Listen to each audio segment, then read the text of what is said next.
Okay, we are back to our videos on Google Tools Masterclass for online teaching and virtual classroom. In this particular video, I want to show you how you can use Google Forms, one of those Google Tools, to prepare an auto-gradable grading exam. This exam now, we use this for mostly exams where you can, even if it's 100 questions, any number of questions. So we're going to start from the classroom and take ourselves to Google Form. Everything works together. Remember, these are Google Tools. They are all synced. Now, please follow this video. It may be a bit long, but very, very important. Now, let's do it. So the first thing you do here, you go to classwork page. Click on this plus to show that you want to create. Now, out of what we're having here, we're having assignments. Don't go for that. Questions, materials, and all that. Please go for the one that say quiz, and this is what's going to make it to be auto gradable grading. Now let's go to quiz. At this point, we'll still go ahead and type whatever we think is the title of this quiz. This could be C81. Okay, let me call it C81. Maybe this is the first continuous assessment test for this class. Now, and okay, description. Click on the attached link to access the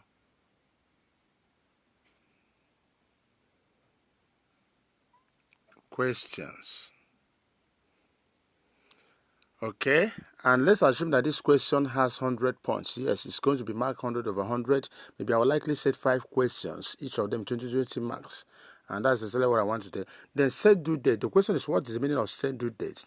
Due date means, do you have a deadline of submission? That is, if a student don't fail to submit before so time, he won't submit again. And it's very important when you are doing online stuff.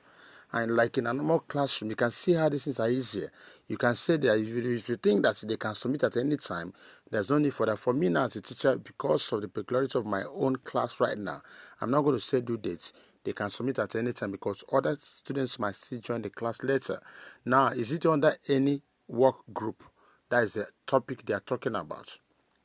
Now, if it is it's under assessment page, I put it on the assessment page. I click on done.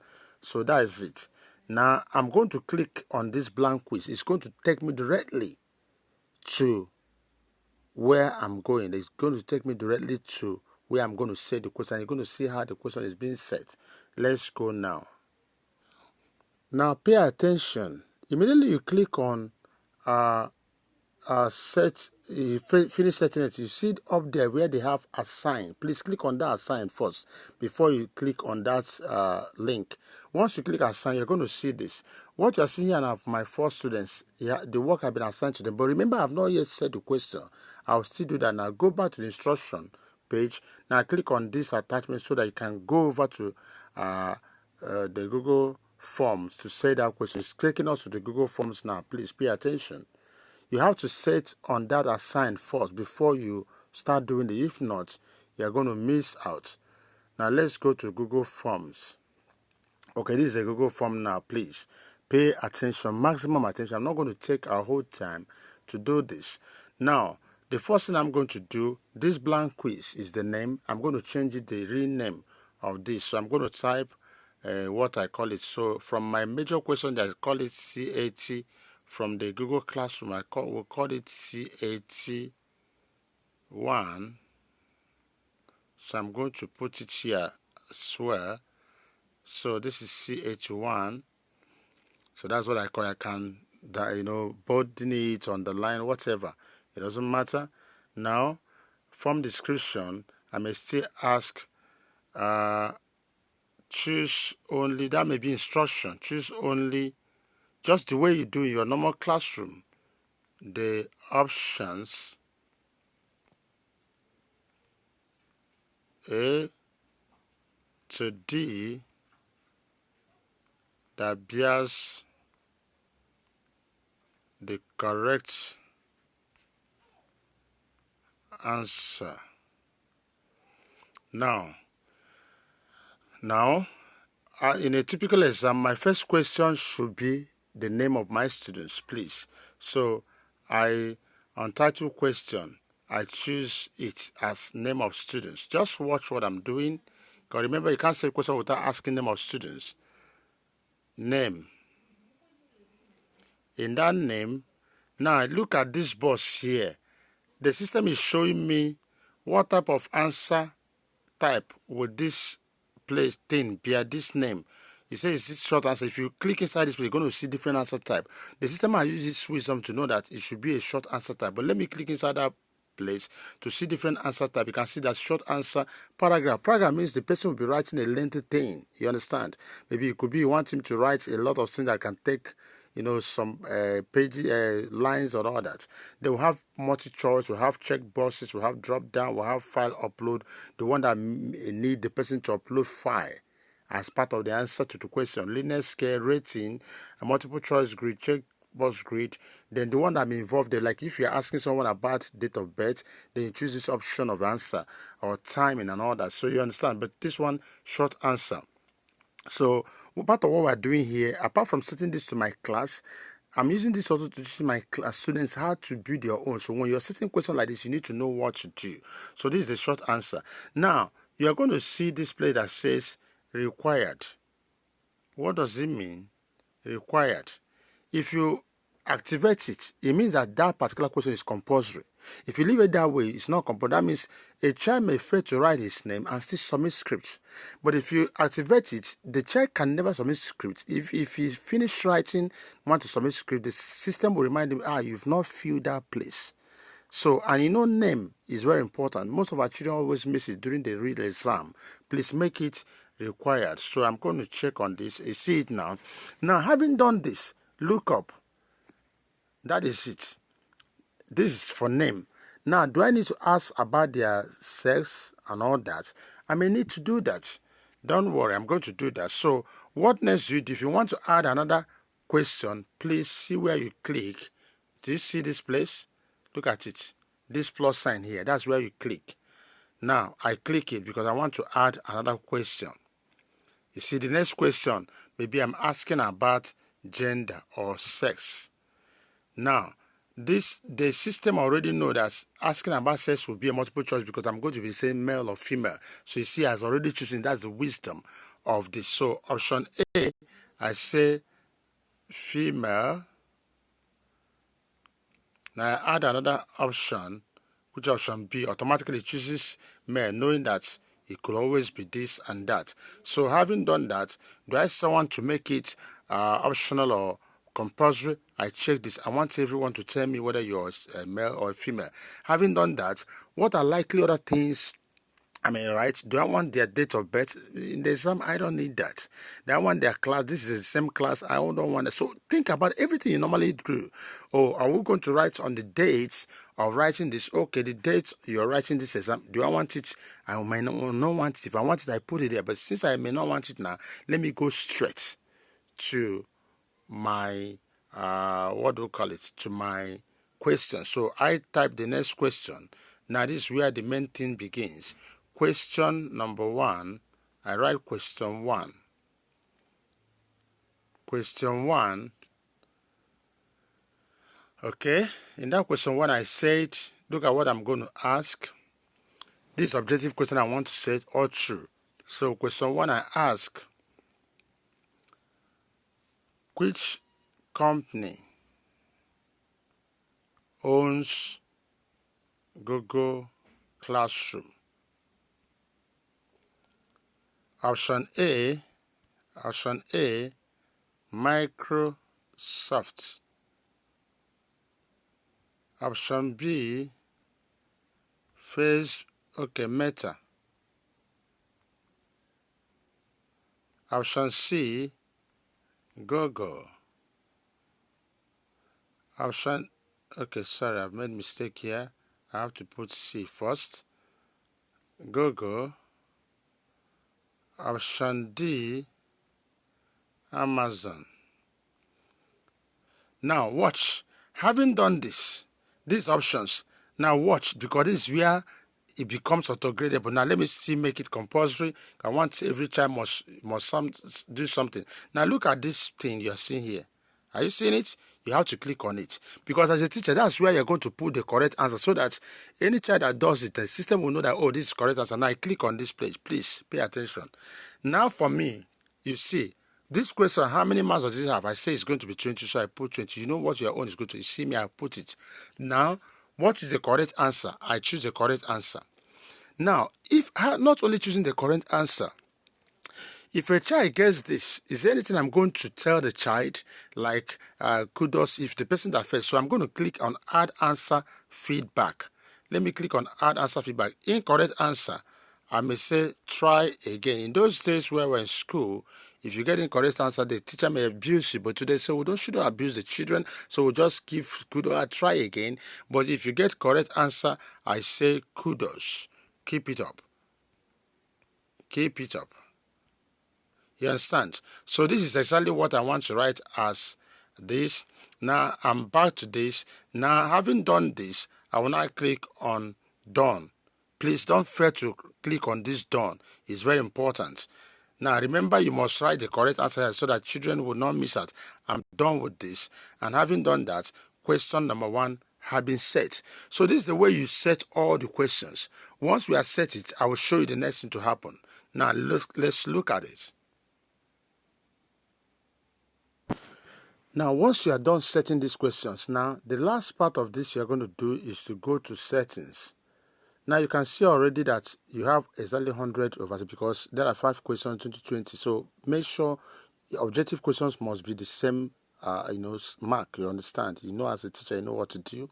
Now click on these settings. I'm going to show you the final thing we're going to do right now. Now these settings. Now look at a few things. These things are very important. Now under the first part of settings, say release grades immediately after each submission. If you want to do that, that's as the children are the students are finishing the work, and once they click on submit, the system will tell them view your grade. They will be able to see it even before you start marking and grading. They will always see it. That's what we call it auto grading assessment. Now, or do you want to later, after you must have manually reviewed it and done that? No, leave it at immediately after submission. Let them see it. That makes it sweet. The responded settings. Respondents, that's your students can see which questions were answered incorrectly. If they got the wrong answer, would they be able to see the correct answer? Yes, leave it that way. It's always good. And they see also the one that answered incorrect, but they will see the red marked. Then respondents can also see correct answers after grades are released. Yes, leave it that way. Point values. Respondent can see total points and points received for each question. Good. Leave it that way. But if you think you want to remove it, okay. Now, global quiz details. The fourth question point value is 50 points. We'll say no, we didn't put it that way. It's not compulsory. We'll change it to 20. Now, manage how responses are collected and protected. This place is very important. Leave it. This is the area talking about maybe collecting their emails and all that. We've not gone to that point. For those who are, training people outside the young people, you can use this as a kind of using it to collect emails for people, and engage them later in whatever you're doing. Is that good for that? Now, this presentation is very important. I want to talk about it. So click on manage how the form and responses are presented. Let's click on presentation. Now show progress bar. Do you want to show progress bar? Yes, click on it. It's very important. Now, after submission, what is the message the students should receive? The automated message here, the default message says your response has been recorded. But as a teacher, you may have something better. Okay, thank you for submitting. There's need for that. If you don't do that, a lot of students, what they do when they submit, they don't say any sort message. They think they have not submitted. Somebody might even be saying, it's like the thing didn't go through my network, but he has submitted. So let there be a response confirmation message. If you want to choose what is already here, do. If you don't want to choose, edit it and choose your own. It's very important. It's good. Now, show link to submit another response. Now, when do you do this? Listen to me. If you allow this as is checked, when a student submits, the system will bring out another, say submit, I bring out the form again for the person to start filling. And a lot of students will be confused. They think, does it mean that I didn't submit before? They are ready to do this. So you might see their names up to 5-10 times because they keep on doing it. So if you know that every child has his or own gadget, there's no need doing this. The only time we do this is in a school system or in a classroom system, whereby maybe you have 10 children, students in the class, but only 1, 2, 3 of them, or even one that has a gadget. And we want to use one gadget for them to answer this question. Okay, since you don't have it, we only have one system to do this. Obinna, once you are done, you not leave this. So once you're done, the system will bring out, another response. Oh, do again. So the next person will use it. Are you getting it? But if you know everyone has his own, there's no need. So you are going to check this. For me, I'm going to check it. Now, view resource summary. Do you want to view resource summary? You being the teacher that said the question, yes, you're going to see it as a statistical data. You will see how it's going to be very, very, very good. Now, like I told you, this video is a bit lengthy because I'm going to show you what it looks like. I'm going to use one of the accounts to answer my own questions and submit. You also see the way I'm going to see it. So view resource summary, I said yes. Now these are default. Form default, setting applied to this form and new forms. Question default, setting applied to all new questions. So having done this, as it is now, I don't need to copy anything. Had it been I went to Google Form and said this question on its own, I cannot go here. Look at it. I cannot go here and click to share it. Yes. But because I started this job from Google Classroom, it's already attached there. So having done all of this, everything is already saved, being saved. As I'm working, the work is being saved at the same time. So I don't need to do anything. So you're going to notice now that if I go to that Google Classroom, everything is already there. Remember, I already clicked on assigned when I did it. So it's there. So I can still change this and write C81, which is the main name of this. It's okay. So everything is automatically saved. At this point, I can go back to my question. No response. If I click on response now, no response yet. Once my students start answering questions, I'm going to see all their responses here, their names, everything. Now, this is the question. Everything is here. Now, as it is now, let's go back to our Google Classroom and see. And when I go there, I'm going to use one of the accounts to answer this question. Let's go now. I've now logged in as a student, and this is that class, teaching online with Google Classroom. So I logged in as a student, one of the students of this class. Now I can see there's a new assignment, C81. I click on it. Oh, I have 100 points and all that. And having clicked on it, I want to go and answer it first before I submit my work. I need to go and answer that question.